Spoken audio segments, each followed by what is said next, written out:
জনসাধারণকে জানানো যাইতেছে যে হলদিয়া সাব ট্রাফিক গার্ডের পক্ষ হইতে সমস্ত জনসাধারণকে জানানো যাচ্ছে যে আগামী 1/12/2025 হইতে আগামী 13/12/2025 পর্যন্ত লোক আদালত অনুষ্ঠিত হইবে।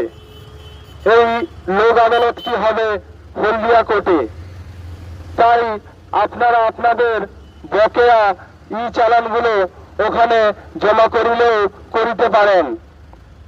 একটি বিশেষ ঘোষণা, এত দ্বারা হলদিয়া সাব ট্রাফিক গার্ডের পক্ষ হইতে সমস্ত জনসাধারণকে জানানো যাইতেছে যে আগামী 1/12/2025 হইতে আগামী 13/12/2025 পর্যন্ত লোক আদালত অনুষ্ঠিত হইবে।